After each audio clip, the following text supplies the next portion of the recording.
Look at that, greeting me with violence already. This should be fun. Hey, Pastor! Pastor Aaron is here. You ready to cook? You ready to cook? Oh, I am ready. I am so ready. I'm ready to do this. Use all those culinary skills that I've been working on throughout my life. Just as good as your dance skills. Just almost as good. Almost.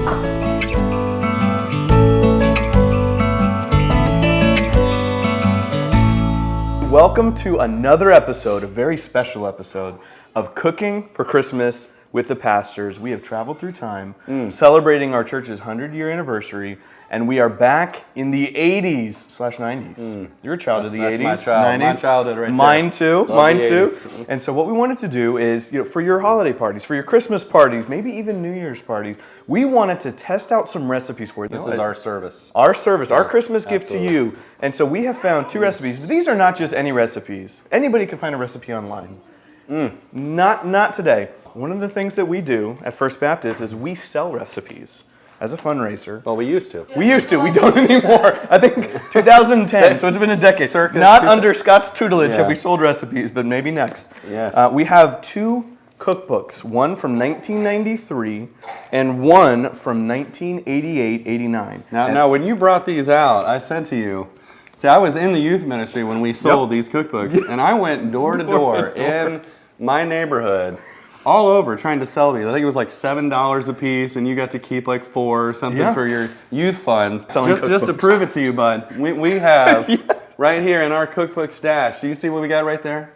First Baptist favorite recipes, circa 1993, right here. So I combed through all these recipes, found a lot of great ones, but I have selected two recipes. So one of them is sand tarts. Sand tarts. And the other is Dorito salad. Dorito salad. Dorito salad. Now, Aaron, these recipes sound familiar to me. They and should. you got these from the cookbook. I got them from the cookbook. You got these from the cookbook. Now, these would not be, would they, the recipes of one Carolyn Wilson? They might be, in fact, your mother's recipes. These, you're having me cook my mother's recipes. Yes, Well, I am. I can just tell you from the beginning, these are going to be the best sand tarts.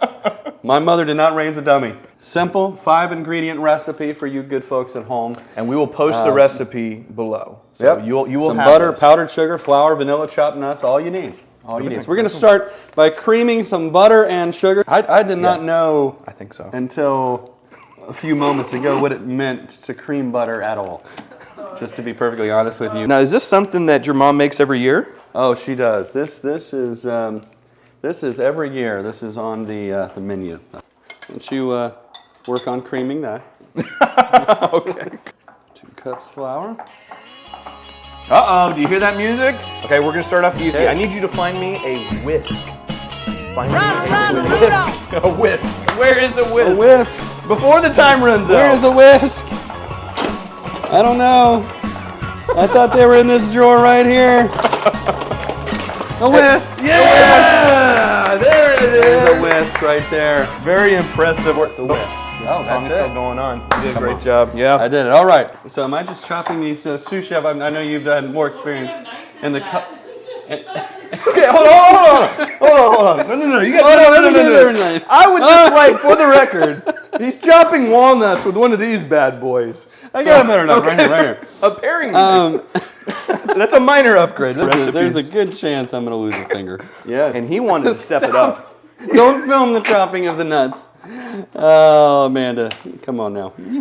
Like I told you before, I like to eat food.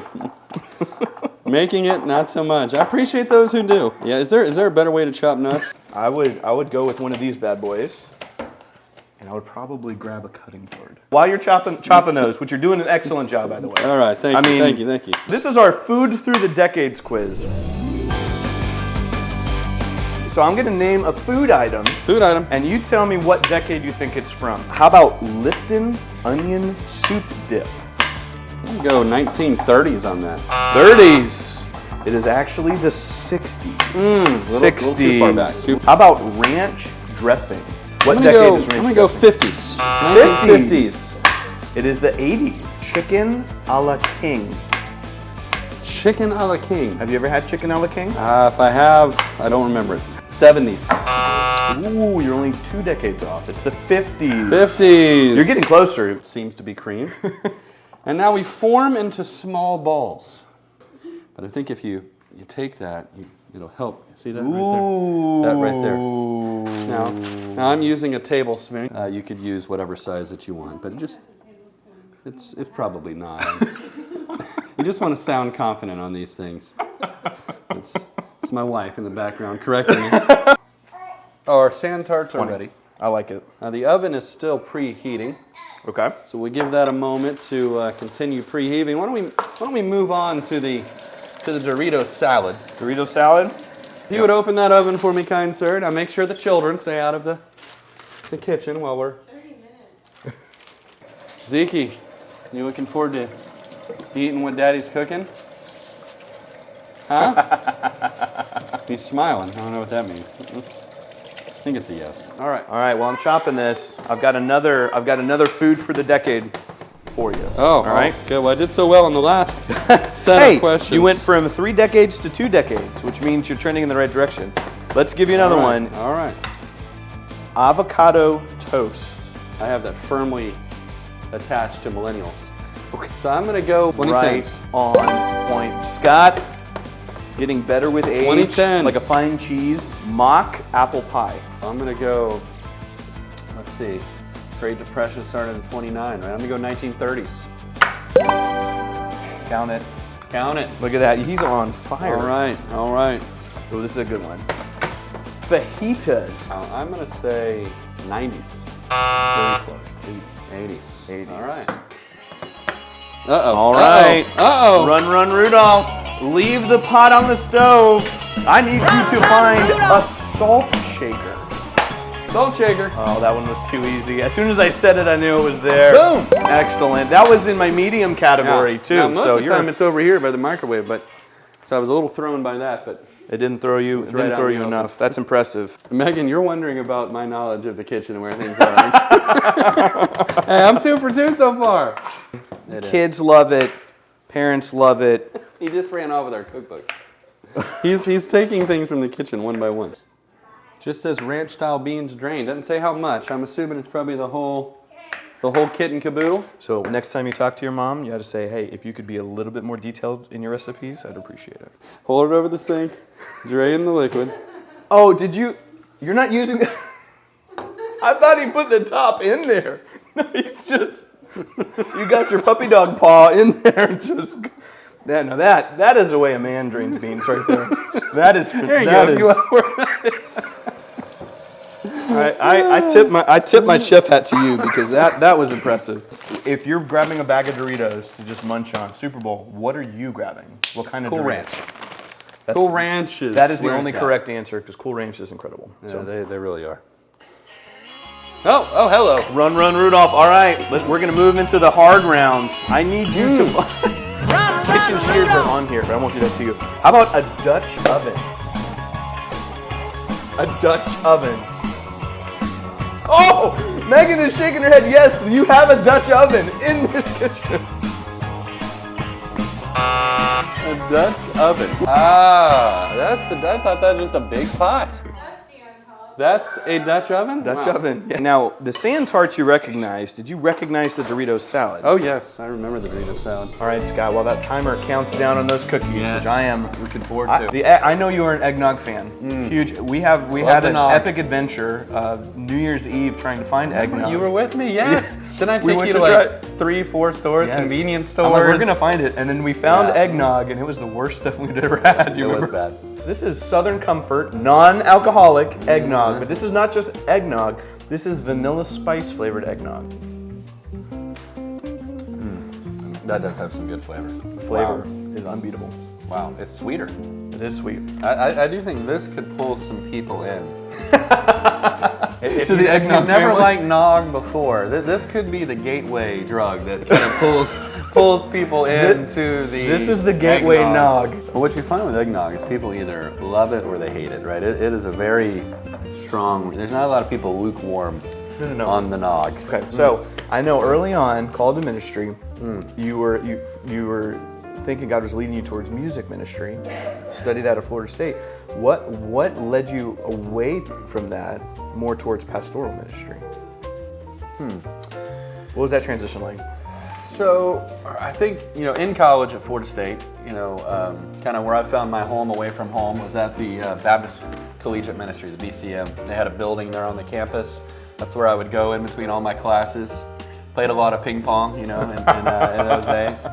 But, but also found family there. Whenever you're away at college, I think it's important to surround yourself with some godly influences, and I found those there, and also got some chances to serve there. So I think through those teaching opportunities, the Lord would just kind of draw me more towards a teaching and preaching ministry. But always, still obviously love music and have used it. Even now, just to be able to, work with David each week, helping to play in the services, just having some background in that.